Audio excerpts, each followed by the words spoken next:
Please take a moment to like and subscribe. This way I can continue to bring you these great stories. Also hit the notification button so that you will not miss any episodes. Take a moment to tell me where you are from and what you like about the stories. There's a Pirate in the Family by Jim Rathbone. Book 1. The Making of a Pirate. Sometime in the early 1700s. Chapter 1. A New Timble.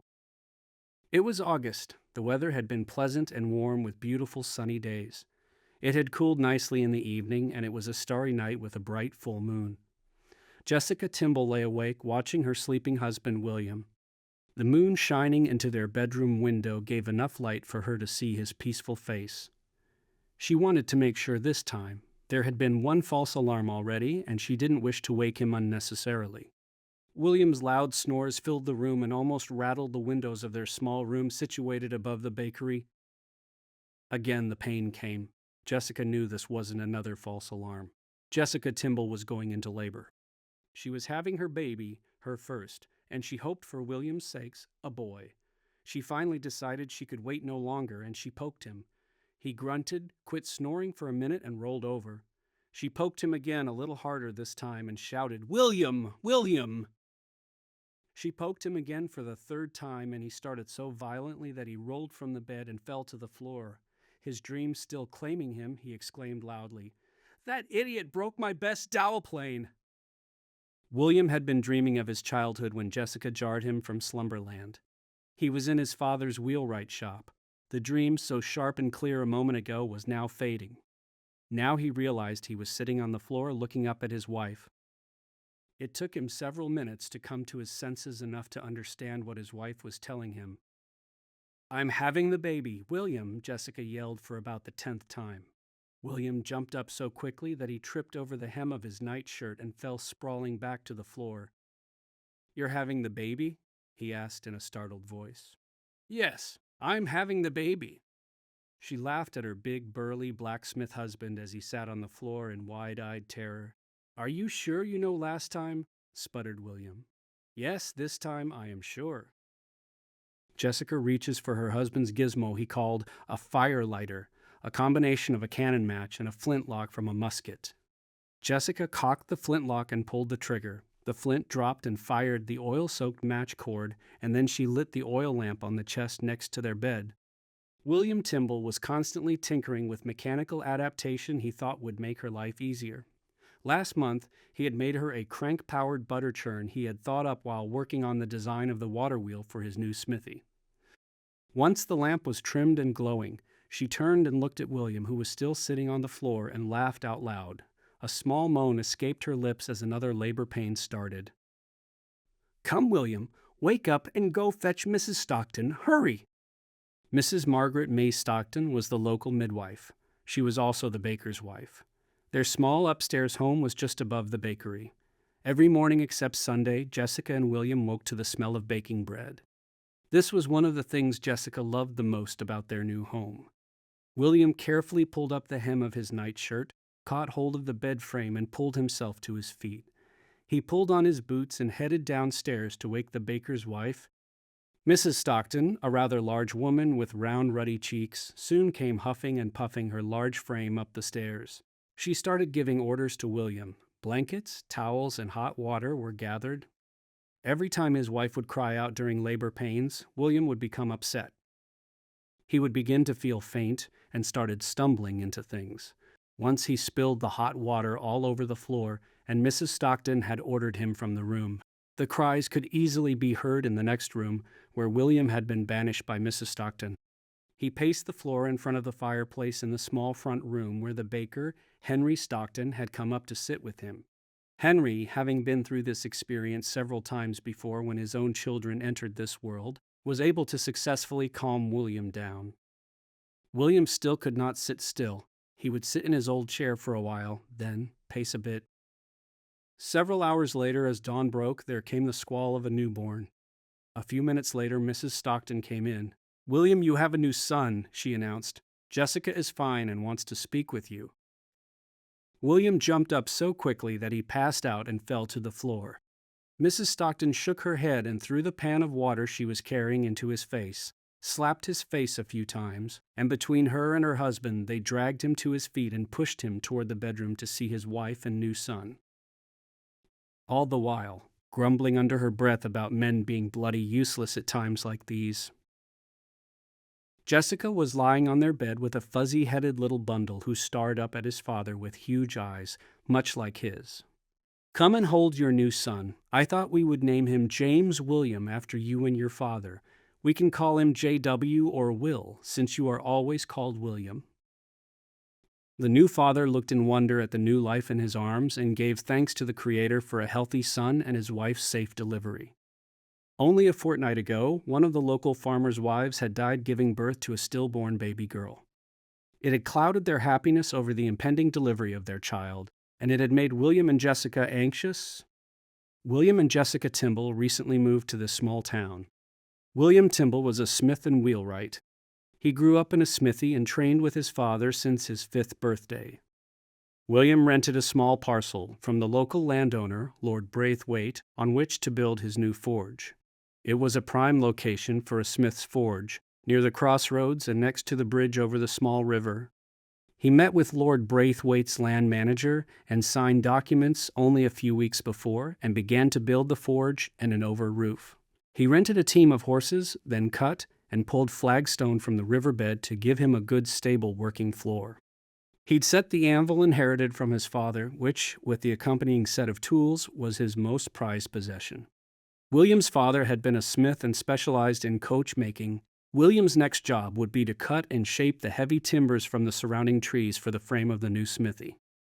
The timber frame had to be strong and high enough to hold the block and tackle to do the heavy lifting. He'd set the smithy close enough to the river to allow for the construction of a water wheel. He didn't have the capital to build the wheel and drive works yet, but he knew with hard work and determination his shop would grow, gradually adding additional labor-saving water wheel to drive the trip hammer and bellows. He planned to buy wrought iron that could be heated and hammered into everything from horseshoes to pots and pans. William wanted to stay with his wife and new son, but knew there was no time to waste if he was to make a success of his new business. The smithy would not build itself. As tired as he was from the night's excitement, he saddled his mare and headed for the crossroads. His mind wandered as he rode along, thinking of his new son and the future. He planned to teach his son his trade as his father had taught him. He would pass on the anvil and forge to his own son. Hi, if you are enjoying this story, please take a moment to like and subscribe if you have not already done so. That way you can continue getting these exciting adventures.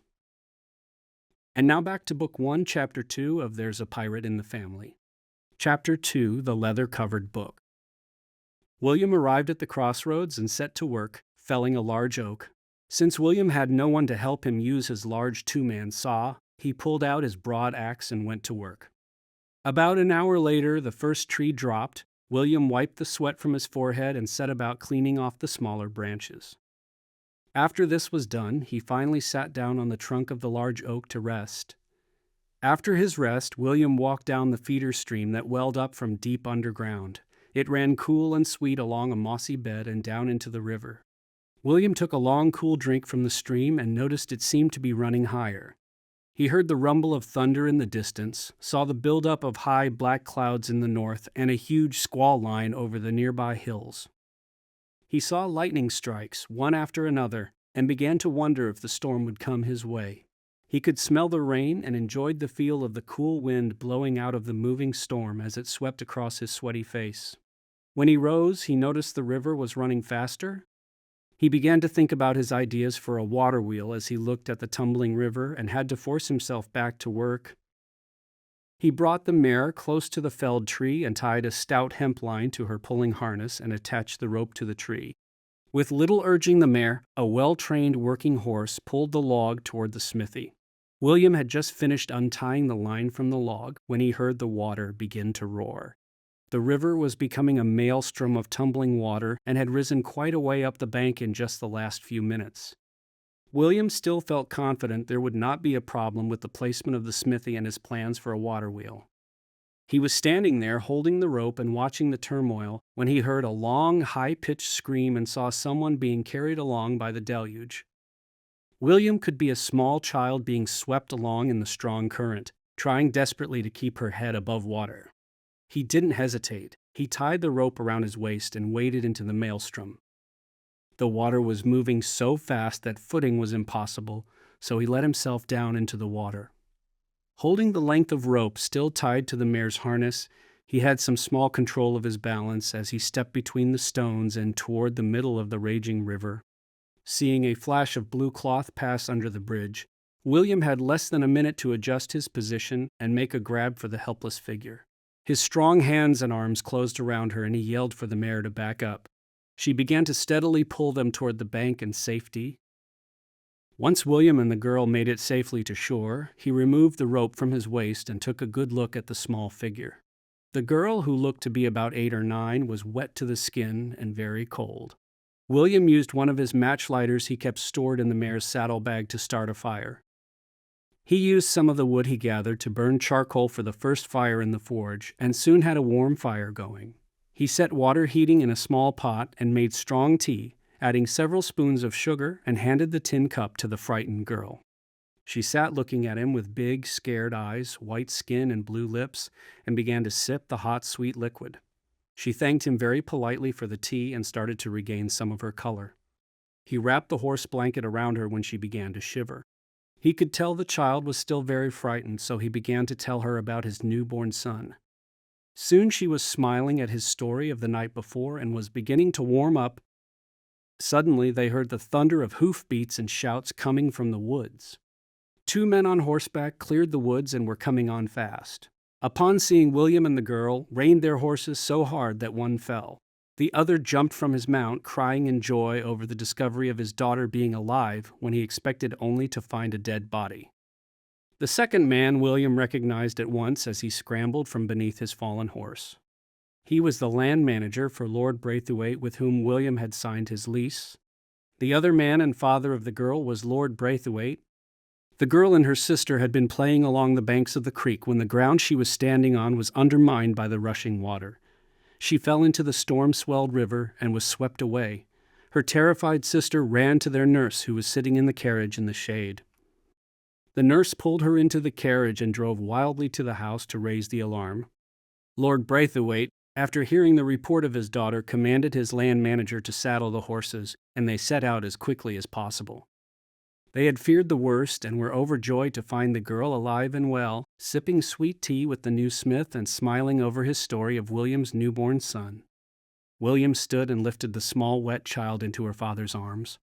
As hard as he tried not to, Lord BraitheWaite wept tears of joy as he hugged his little daughter. William and the land manager walked away to give the Lord some time to compose himself.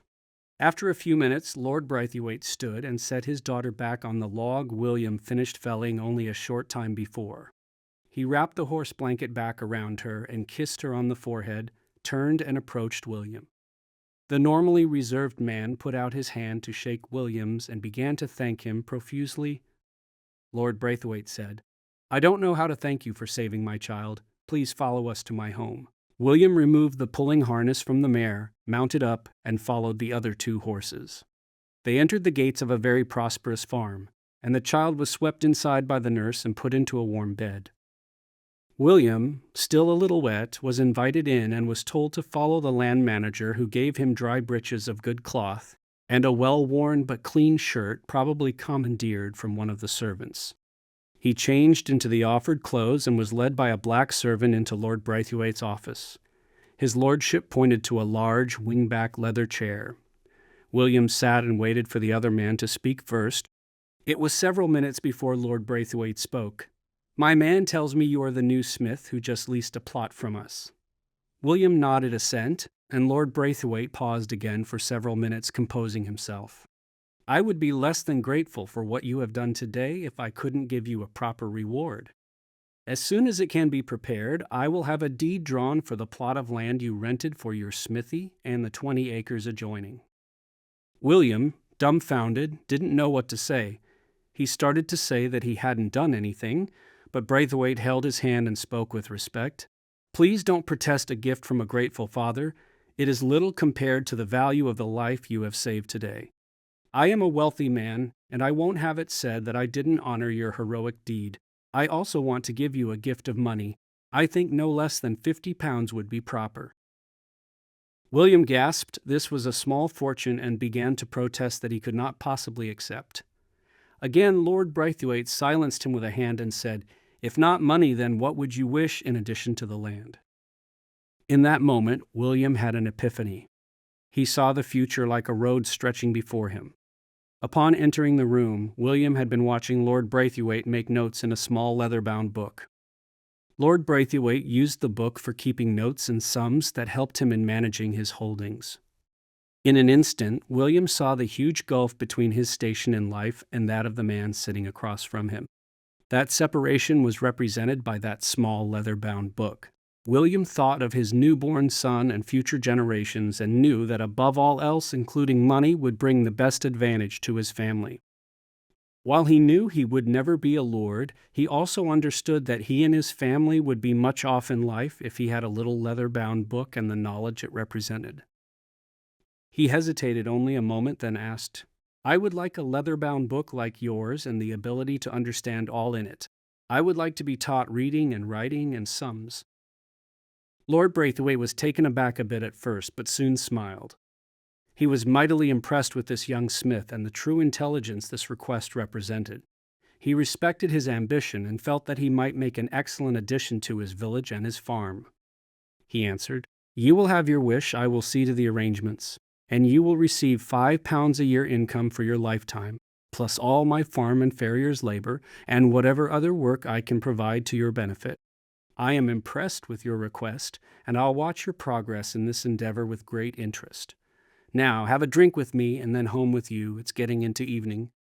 The first link in a friendship that would span the next 25 years was forged that day between the young smith and the powerful and wealthy Lord BraitheWaite. William, on the mare's back, rode slowly home to his wife and newborn son. He knew his conscience would never have let him take the Lord's gold. Gold was too quickly gone. In his youth, gold in his pocket always meant trouble, but when he married Jessica, he had sworn off taverns and rum. As he jogged along on the back of his mare, he thought, "Wow, what a day!"